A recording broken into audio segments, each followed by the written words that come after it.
இந்த காணொலியை தொடர்ந்து பார்க்கறதுக்கு முன்னாடி மறக்காம தமிழ் ஜனம் சேனலை சப்ஸ்கிரைப் பண்ணிடுங்க. நேர்களுக்கு வணக்கம். தமிழ் ஜனம் டிஜிட்டல் எக்ஸ்க்ளூசிவ் நிகழ்ச்சிக்கு உங்களை வரவேற்கிறோம். உலகத்தோட 2 பகுதிகளுக்குள்ள இருவேறு இராணுவங்கள் நுழைந்துள்ளது இன்றைக்கு சர்வதேச அரசியலில் பெரிய பரபரப்பை ஏற்படுத்தியுள்ளது. அது என்ன அப்படிங்கிறத டீட்டெயிலாக இந்த வீடியோக்குள்ளே போய் பார்க்கலாம் வாங்க. அதுக்கு முன்னாடி தமிழ் ஜனம் யூடியூப் சேனலை சப்ஸ்கிரைப் பண்ணலன்னா தயவு செய்து சப்ஸ்கிரைப் பண்ணிவிடுங்க. ஈரானில் அரசுக்கு எதிராக நடந்த போராட்டத்தில் கிட்டத்தட்ட 5000 பேர் கொல்லப்பட்டாங்க. அதுக்கு மேலேயும் இருக்கும் அப்படின்னு தகவல்கள் வருது. ஆனால் ஈரான் அரசு அறிவித்துள்ளது 5000 பேர் அப்படிங்கிறது. ஒரு 800 பேரை சிறைபிடித்து அவங்களுக்கு மரண தண்டனைலாம் அறிவித்தாங்க. அதன் பிறகு ட்ரம்ப் எச்சரித்தோன்னே நாங்கள் அந்த மரண தண்டனையை நிறுத்தி வைத்திருக்கோம் அப்படின்லாம் சொன்னாங்க. ஈரான் நிறுத்தி வைத்துள்ளனால நாங்கள் அங்கே ஈரான் மேலே தாக்குதல் நடத்த மாட்டோம்னு ட்ரம்ப் சொல்லிட்டு இப்போது வளைகுடா பகுதிக்கு அமெரிக்க போர்க்கப்பல்கள் உள்ளே நுழைஞ்சிருக்கதா ட்ரம்ப்பே அங்கே உள்ள அமெரிக்க ஊடகங்களுக்கு பேட்டி கொடுத்துருக்கார். அதில் ரொம்ப முக்கியமாக பார்த்திங்கன்னா அது ஒரு ஆர்மடா அப்படிங்கிறாங்க. ஒரு குரூப் ஆஃப் ஷிப்ஸு கிட்டத்தட்ட யுஎஸ்எஸ் ஆப்ரஹாம் லிங்கன் அப்படிங்கிறதே ஒரு ஸ்ட்ரைக் ஃபோர்ஸ் அப்படின்பாங்க. அது ஒரு ஏர்க்ராஃப்ட் கேரியரு. அந்த கப்பலை சுற்றியுமே கிட்டத்தட்ட ஒரு பாதுகாப்புக்காக 10 கப்பல்கள் போகும். அது மட்டுமே ஒரு குழு தான். அதை தாண்டி அமெரிக்கா அனுப்பியுள்ளது பார்த்திங்கன்னா USS Mitscher, USS McFaul, USS Oscar Austin, USSR Roosevelt, USS Bulkeley அப்படின்னு சொல்லிட்டு இன்னொரு மிகப்பெரிய குழுவையும் அமெரிக்கா அனுப்பிச்சிருக்கு. இது இல்லாமல் F-35ல் 2 ஸ்குவாட்ரன் ஃப்ளைட்டு, F-15ல் 2 ஸ்குவாட்ரன் ஃப்ளைட்டு, F-16ல் ஒரு ஸ்குவாட்ரனு, A-10ல் ஒரு ஸ்குவாட்ரனு, இந்த 6 ஸ்குவாட்ரனும் சேர்ந்து கிட்டத்தட்ட ஒரு 160லேருந்து 200 விமானங்களை அனுப்பி வச்சுருக்காங்க. இவ்வளவு பெரிய ஃபோர்ஸ் அப்படிங்கிறது கிட்டத்தட்ட ஒட்டு மொத்தமாக ஒரு நேட்டோவையே எதிர்த்து சண்டை போடக்கூடிய அளவிற்கான வலிமை வாய்ந்தது. அவ்வளவு மிகப்பெரிய படை வளைகுடா பகுதியில் கடல் பகுதிக்குள்ளே நுழைந்திருக்கதா ஒரு தகவல் வருது. இவ்வளவு மிகப்பெரிய படைகள் நேட்டோ படையையே எதிர்த்து தாக்க வல்லது. அவ்வளோ பெரிய ஃபோர்ஸை ட்ரம்ப்பு வளைகுடா பகுதிக்கு அனுப்பியிருக்கிறதா தகவல் வந்திருக்கு.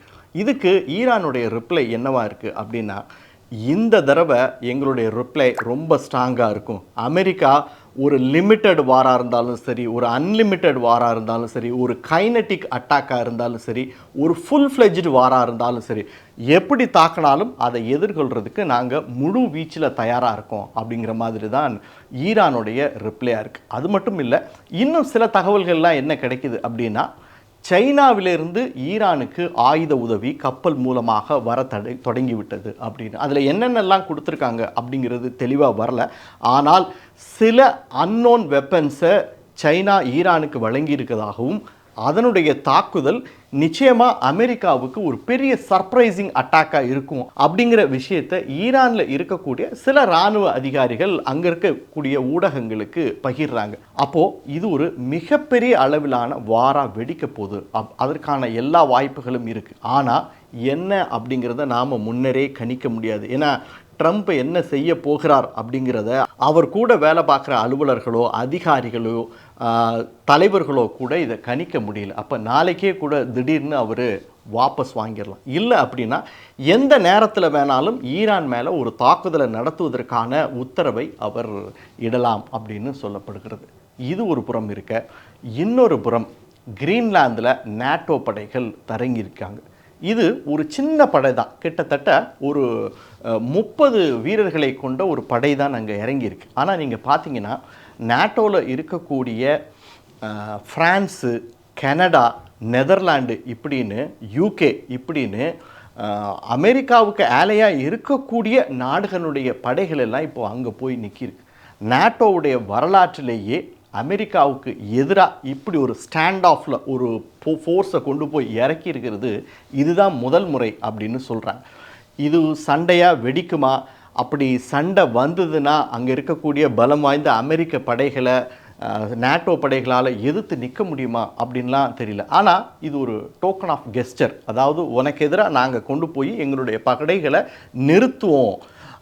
கிரீன்லாந்தினுடைய சாவரனிட்டி பாதிக்கப்படும் பொழுது, நேட்டோவினுடைய ஒற்றுமைக்கு எதிராக ஒரு விஷயம் நடக்கும்போது நாங்கள் அது அமெரிக்காவாக இருந்தாலும் பொறுத்து கொள்ள மாட்டோம் அப்படிங்கிற ஒரு விஷயத்தை தான் இன்னைக்கு நேட்டோ அதை நிலைநிறுத்தி. அது ஒரு புறம் இருக்க, இன்னொரு புறம் அமெரிக்காவுடனான அந்த ஃப்ரீ ட்ரேட் அக்ரிமெண்ட்டை நிறுத்தி வச்சுருக்காங்க யூரோப்பியன் யூனியன். இதுவே ட்ரம்ப்புக்கு ஒரு மிகப்பெரிய ஈகோ பிரச்சனையாக மாறிடுச்சு. அதனாலேயே அவர் அவசரமாக ஈரானுக்குள்ள USS ஆப்ரஹாம் லிங்கனை அனுப்பியிருக்கலாம் அப்படின்னும் சில விஷயங்களை சொல்லியிருக்காங்க. இது ஒரு புறம் இருக்கட்டும். இன்னொரு சைடு பார்த்தீங்கன்னா, ஈரானில் அரசுக்கு எதிராக நடந்த போராட்டத்தில் மனித உரிமைகள் மீறப்பட்டதாக சொல்லி அமெரிக்காவோட அழுத்தத்தின் பேரில் ஐநாவில் ஒரு தீர்மானம் நிறைவேற்றப்பட்டிருக்கு. அந்த தீர்மானத்தில் இந்தியா ஈரானுக்கு எதிராக நிற்க மாட்டோம் அப்படின்ற ஒரு நிலைப்பாட்டை எடுத்திருக்கு. அதாவது நாங்கள் அந்த தீர்மானத்தை ஆதரிக்க மாட்டோம் அப்படின்னு தெளிவாக சொல்லி இந்த இடத்துல இந்தியா ஒரு மெசேஜை கொடுத்துருக்கு. ஸோ அடுத்து இதில் என்ன நடக்க போகுது அப்படிங்கிறத நாம் ப்ரெடிக்ட் பண்ணி சொல்ல முடியாது. ஆனால் அதே நேரத்தில் அமெரிக்காவினுடைய USS ஆப்ரஹாம் லிங்கனில் நியூக்ளியர் வார் ஹெட் இருக்குது. அதே போல் ஈரான் கிட்டையும் அணு ஆயுதங்கள் இருக்குது. அதனால் இது ஒரு ஃபுல் ஃப்ளெட்ஜ்டு அணு ஆயுத போராக வெடித்தாலும் கூட ஆச்சரியப்படுவதற்கு இல்லை அப்படிங்கிறது தான் போர் நிபுணர்களுடைய எச்சரிக்கையாக இருக்குது.